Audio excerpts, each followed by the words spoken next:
Okay, finally. So I will present my ongoing research on embodied cognition and immersive technologies. And as soon as my see, okay, so the presentation is jumping. Now I think it's fine. Where's my mouse? Perfect. So the intention here is not to present the results of a specific paper of the ones that I will show and also my thesis, but to try to present the point I am in my research, and my interest is not on like these are the conclusions, but this is my process, is this is where I intend to go. It has a little bit of speculative appointments that I wanna do. So my interest in immersive technologies isn't recent. It preceded my existence since I inherited this device from my father. It's the Brazilian version of the Viewmaster that was a very popular device from the 20th century. And it was very interesting because this was like a mechanical stereoscope. It sold a lot. And one of the main problems with Viewmaster that, well, it happens with all technologies, that it was, you know, it started to be used for pornography very soon. So it has to be, like you have a black market of pornographic discs like this to people consume content, and then it became like not so used anymore, but it was very popular during the first half of the century. So my professionally, my interest in immersive technology, specifically in VR, flourished in 2018 when we were starting to develop some applications for the energy company of our state, the Semig. And at that same time, I was doing my PhD. I was a PhD student, intending to find a team to investigate that could bring together what we were developing for Semig, immersive applications using VR and AR, and my interest in architectural design. Thus, some time passed, and I defended in this school my thesis, Atmospheres of Immersion, Designing and Experiencing in Architecture and Virtual Reality. The thesis aim was to discuss from a phenomenological perspective the experiences of immersion in architecture and VR, relating the production and experiencing in both mediums. I was seeking to disclose the effects on cognition that VR could offer and understand the current limits for effectively incorporating VR into architects' design processes. And I think that in this point, my research has some, point of connection with Sarah's research also. And I argue that architecture is also a technology for immersion, meaning that it is a technology that can be coupled with a subject serving as a medium for stimuli and designed to make the subject perceive her or himself as immersed. In this sense, technologies for immersion for me are based on the development and refinement of knowledge on how perception works and how to induce someone into perceiving something in a certain way. The idea of technologies of immersion is aligned with what the philosopher Peter Sloterdijk called immersion Kunst, or immersive art, or art of immersion, which I prefer the latter. I was also interested in understanding how hard it was for an architect to delve into developing immersive experiences in VR. And for this reason, I developed two immersive experiences that were also part of the thesis. Uh, these experiences were closer to art experiences than to architectural representation for speculative reasons. I was really not interested, in, oh, I will model a house that you can go inside. I think that this will be, like too much representative and too little exploratory. And I was not intending just to represent space and see what happens, but to playfully explore what VR could offer in terms of provoking emotions to through space. In 2022, one of them was also selected for an international festival of digital art. And despite the technical difficulties that were inherent in dealing with VR, such as making the devices work, learning to program interactions, through the development of this practice, I started to develop a curiosity about the spatialities I was creating and how they relate to architecture. Well, it's nice to remember that in 2018 it was a little bit harder to make things work together, like VR devices in Unity. You spend like a big part of your time trying to see your hands and see if the images are not inverted and this kind of thing. But uh, this was like a big step to that I had to deal with. So, but as a space of fruition, the immersive experiences weren't limited by functional or economic constraints, as any work of architecture is inevitably. Nonetheless, I was dealing with the digital version of architectonic elements such as walls, light, sound textures, etc. And these experiences were also able to cause some kind of emotion on the immersion, as architecture does. So it is tempting to approach the perception of the effects of spatialities through an objective stance, measuring elements, discovering proportions, and trying to find a certain geometry of perception. But this approach is limited by its premise, which attributes to an object a power that could be tamed through numbers. This is very naive because it is like to suppose that wood plus light in a certain direction equals some kind of emotion, and it's not true at all. You are dismissing historical background, cultural, etc., and it's overly an oversimplification of the things. So, on the other hand, a subjective approach can be excessively psychologizing, inscribing these effects as a strictly internal process of a subject, independent of any external counterpart. Therefore, I started to look somewhere else and try to find what could be a possible third approach to this question. So, Peter Zumthor, the famous Swiss architect, says that quality in architecture is related to having something that moves him, to which he calls atmosphere. So I started to investigate how this vague notion of atmosphere could inform my research, and to my surprise, it became an important concept that I still study.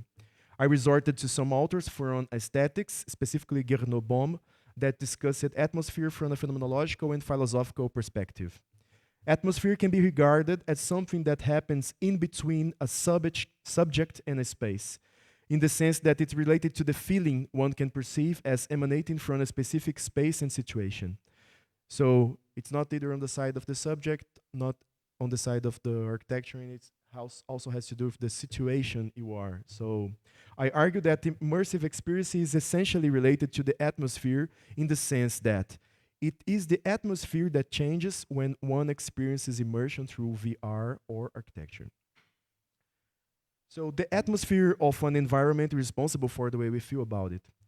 As Griffith and Moretti in a paper from 2018 illustrate, quote, the impressive entrance hall of a major banking institution will express an aggressive atmosphere of power for those who venture there in search of a loan, while expressing, on the contrary, a quiet atmosphere of pride belonging, not even clearly felt, for an employee who has developed a strong esprit de corps. And yet, what generates both atmospheres, conscious aversion and overwhelming awe, or unnoticed sense of well-being and pride, is still the same spatial emotional quality of intimidated vastness, end quote. With the atmosphere on the horizon, I could develop further the theory I was intending to reach with my practice, a path to investigate the cognitive effects of designing and experiencing spatialities was finally get a little bit clearer to me. Let me just clarify something first. I don't believe that spatialities have the power of making someone more creative or more intelligent per se. My intention with all this discussion has to do with understanding the cognitive relevance of creating spaces that contribute to subjects' general experience. Environment and cognition involve a looser fit and not a tight fit. Like it's not reasonable to suppose that if you are going to study in our library or in the library, in the Brazilian small city in the theory, you'll be more intelligent if you study in our library because it's better. So it's not that. That's really not the point. So in any case, the notion of space was becoming more and more central in the discussion, but not physical or digital space, but space as a resource that participates in our cognition and as a resource that has to be managed. Kirsch, 1995, argues that the way we organize space can facilitate the planning and solution of everyday problems. This becomes very evident when you look, for example, at the kitchen chef working and preparing the mise en place. To not forget the order and quantity of ingredients on a recipe or the organization, for example, of a shopping mall designed to disorientate us. Citing Kirsch, quote, how we manage the space around us then is not an afterthought. It is an integral part of the way we think, plan, and behave, a central element in the way we shape the very world that constrains and guides our behavior, end quote. This is called by some embodied cognition theorists such as Andy Clark as cognitive niche construction, defined as the process by which animals build physical structures that transform problem spaces in ways that aid or sometimes impede thinking and reasoning about some target domain or domains. So this 1995 paper by Kirsch, it's called The Intelligent Use of Space. It argues that space is an invaluable resource to exploit to facilitate everyday problem solving and planning. The intelligent use of space thus simplifies choices and aids, sorry, I don't know the correct pronoun for this word, rather than difficult our performance. It has also to do with making the spatial affordances more evident, to use a term from Gibsonian psychology. That is, to make intelligent use of space, you have to make the possibilities for action be easily perceived. This is the meaning of affordance. I'd like to draw your attention to an important distinction here, that I'm talking about an intelligent use of space and not qualifying space as intelligent. They're two very different things. The intelligent use of space does not necessarily relate to using technology. I think that this definition of intelligent use of something can be transposed to other situations, which led me to the question of which uses of VR could be considered intelligent in the architectural context. That is, which uses of VR can simplify choices or aid architects' performance. For instance, when architects start to use VR to check for clashes between constructive disciplines, or when they are studying the atmospheric impact of changing finishes in a room, aren't these already intelligent uses of VR? I contend that they are, since they simplify some cognitive tasks.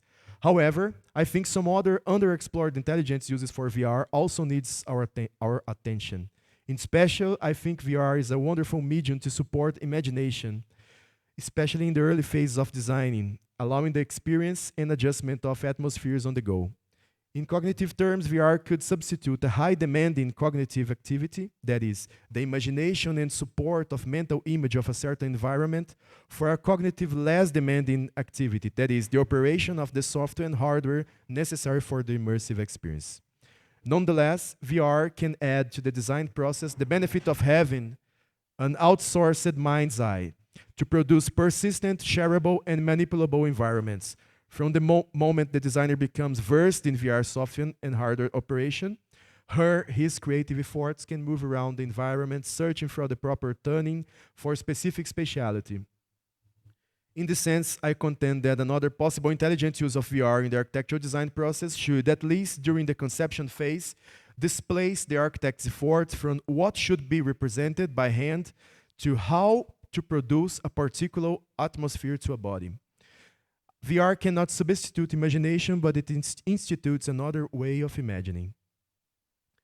One could object to my interest in atmosphere, saying that to design atmosphere is to put in the background the technical aspects and functional demands of spatialities, which is not true at all.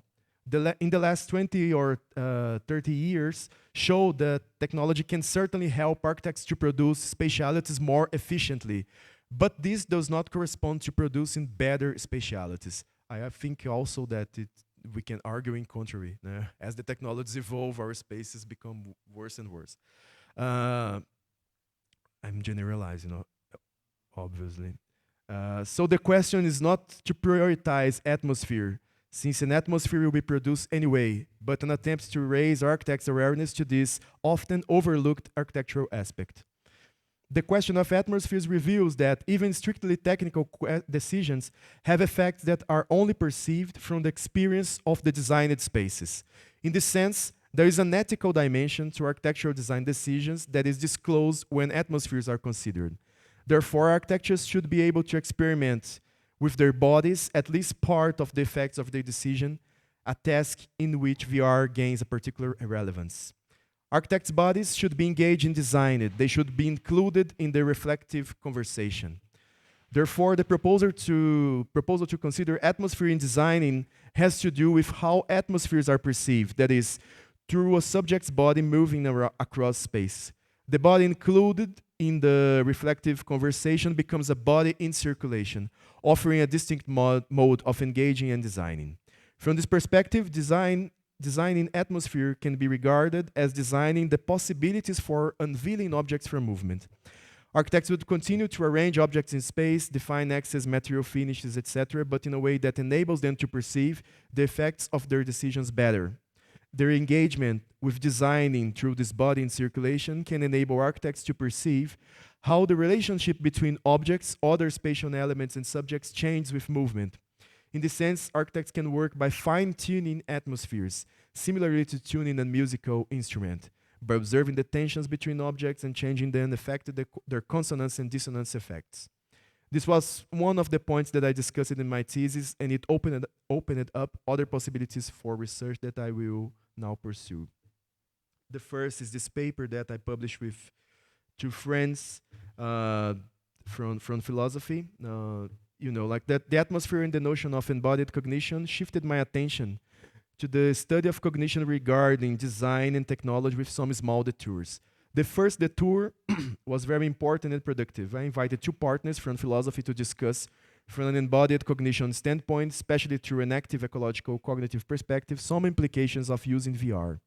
In the paper, Virtual Reality, Embodiment and Illusion, an ecological and active approach, published in 2022 in Philosophy and Technology Journal, written by Professor Giovanni Rolla, Professor Nada Figueiredo, and I, we propose a counterpoint to the traditional approach that take VR experiences as illusory, a belief that stems from cognitivist assumptions. That is, most of the literature of VR experiences argues that the experience of immersion is possible due to a misperception, a failure of perception that creates the illusion of the illusion on an immersion. That she or he is somewhere else, like that. This is the illusion VR literature claims that it does. I apologize for making a leap and presenting just the central part of the argument here, but I'm afraid we are short on time. So illusions from an active ecological perspective are very specific phenomena. Favela and Quemelo, in a paper from 2016, define illusion as, quote, the attempts to perceive in evolutionary atypical conditions, end quote. For instance, under this definition, for example, the stick in the water, when you put a stick in the water and it looks like broken, it is a genuine illusion because we did not evolve to retrieve information for action across different media, unlike, for example, gannets, which evolved amphibious vision for underwater predation. However, perception is not a snapshot detached from time. This illusion of the broken stick persists only through distance, and when we can manipulate the stick, taking it out of the water, the impression of illusion is gone. So when dealing with VR, we are dealing with another kind of phenomenon. To begin, we can discuss our ability to prolifically use VR due to the human capacity for embodiment. To quote our work, from a phenomenological point of view, embodiment refers to how successfully manipulating a tool or equipment enables the user to abstract from some of its features during use. This is related to what Mateus presented earlier, that the students sometimes they keep like just manipulating the headset instead of using the headset to do another thing. Like this is a signal that the embodiment is not already completed, or there's some kind of difficulty there. Embodiment is the process of temporarily integrating a tool into a user's cognitive systems, becoming transparent in a way. To cite Malafouris, 2013, the object ceases to be perceived as such and becomes a means to perceive with. One of the reasons why we are able of embodying VR so easily has to do with its design, built precisely for creatures with our body morphology. The 6 degrees of freedom, the distance of the eyes, the location of the headphones, etc. If you put a VR headset in a dog, it will not work because all these bodily features that are different. Therefore, it's not incidental that we perceive ourselves immersed when our movements are synchronized with that of our digital avatar. It's also not a perceptual error, but the result of a successful coupling between user and device. Another important consideration against illusion relates to the process of using VR. VR is never instantaneous, and even in recent devices, there is a time between turning on the device and effectively experiencing immersion. One needs always to intentionally wear the head-mounted display, grab the controllers, a gradual onboarding process, as Hovhannissian et al. Called it. And even in some fictional scenarios, as proposed recently by Chalmers in his book from 2022, where someone puts a lightweight head-mounted display on a sleeping person as a prank, there is no illusion going on. One could always feel the HMD on their faces, its weight and smell, for example. In addition, a simple gesture such as scratching the nose would reveal the presence of the HMD and dispel any possibility of illusion.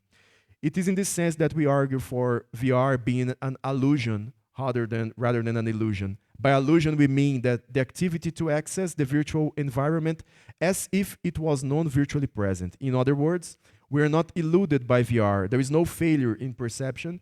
Rather, we choose to let ourselves go, to act as if we are engaging, as if the situation could be non-virtual. One can always distinguish between VR and non-VR situation. This distinction between illusion and illusion could look insignificant, but it's crucial since it proposes a change in how VR experiences are perceived. Moving on, this paper inspired me to look once more at architectural design from a point of view that is a little more informed in terms of cognitive theory. Recently, this year, Giovanni Rolla, the same professor, and I published the paper Perceiving and Creating Atmosphere, How Ecological and Active Cognition Can Explain and Inform Architectural Practices in the Adaptive Behavior Journal. This paper specifically does not deal with immersive technology, but looks into the architectural practice through the lens of atmosphere and active ecological cognition. Departing from the ontological indeterminacy of atmosphere, we resorted to the concept of affordance to cut across the dichotomy of subjective-objective. Atmospheres and affordance require both an agent and an environment and are not located exclusively on either side of that relation. Atmospheres are not simply possibilities for action offered by a place, but are related to it. The emphasis is on the affective states that arises from agent-environment interactions. We define atmospheres as the possibility for being in certain moods by exploring what the place affords. The convergence between architecture theorizing about atmospheres and an active ecological cognition can also encompass the notion of sense-making and meaning. For an active ecological theorist, the meaning of a place is continuous to our biological needs. We make sense of our surroundings by developing ways of engaging with them in ways that matter to us. Therefore, affective states are essential to our self-maintenance and therefore to cognition in the enactive approach. But for it's our concern about our biological sensory motor and social cultural identities that motivates us. How we bring forth meaningful relation with our surrounding and with other people, as Mojica and Gastellos Varga explains to us. Then we look into how architects create atmosphere during the design phase, and we resorted to the material engagement theory as developed by Lambrous Malafouris in these two books to investigate the interactions between material, culture, and cognition. According to Malafouris, cultural and biological evolution are inseparable synergetic processes for the manipulation of material means has shaped our cognitive systems over large time scales. It is known that other animals manipulate the material world in a predominantly utilitarian fashion, using tools as they are found in nature or making, like little modifications. But as Aiden Malafouris teaches us, material engagement is the very form of human becoming. Over large time scales, the cumulative development of artifacts led to the sophistication of our cognitive abilities and enabled the richly complex modes of engagement we find in modern humans. Crucially, material engagement theories takes the adaptive interactions between agents and their environments not as an evidence of disembodied or internal thought process, that are expressed through actions. Instead, our material engagements are the thinking process themselves. For us human, then, cognition is constitutively intertwined with material culture. The production and use of cultural artifacts as a kind of cognitive process is called thinking, creative thinking. This is the capacity for inventiveness that is inseparable from the capacity to affect and be affected through movement and sensation from the phenomenal qualities of the materials that surrounds us. Creative manipulation of artifacts is the bread and butter of architects, since we make diverse use of tools when designing to think in very specific ways. We can use pen and paper in the initial stage of designing, 3D modeling software to refine volumes, BIM apps to consolidate documentation, CAD to develop some constructive details. These tools may be used interchangeably according to the architect's objectives and preferences. This preference for one or another tool can be understood through through material engagement theory, because each task requires different ways of thinking, to use the material engagement theory phrase. So instead of taking that engagements as the output of internal processes, we suggest understanding the open-ended activities of the architect with their tools as a kind of creative thing itself. However, this is not to say that the more diverse the set of tools available, the better architects' imagination will be, or that they can produce more creative architectures. This is not supported by reality by any means.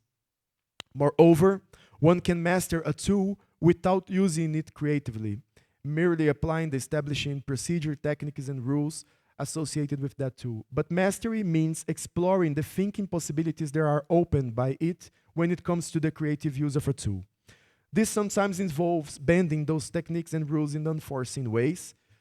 If this is on the right track, then the architect does not need to operate BIM software with dexterity and has outstanding hand drawings to be creative. They need to know how to explore the possibilities afforded by each tool and use them optimally. Then we argue that the material engagement in the architectural creative thinking is itself atmospheric.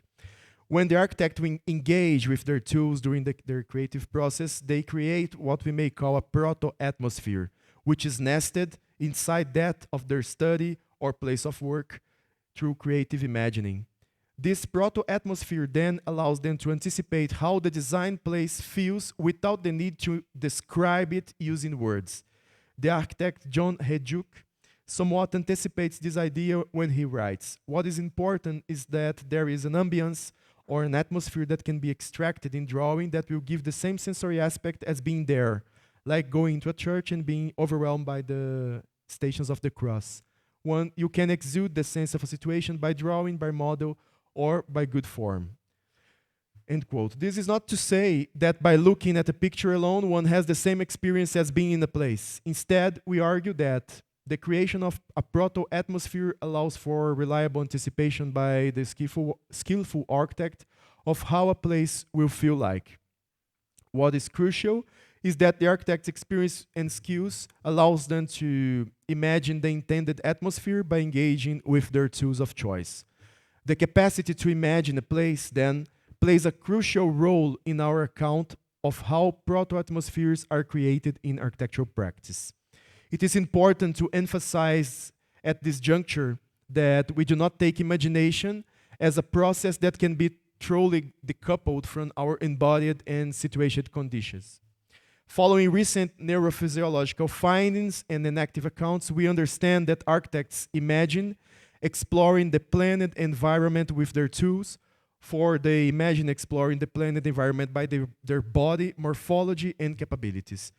Notice, moreover, that their bodily characteristics under a coarse-grained conception are generally shared among others who will also experience that place, which grants the epistemic relevance of their imagining. A skillful architect can imagine with some success how other people will perceive that place and engage with it, with some success, not with full success. Thus, embodiment enables as well as constrains imaginative processes.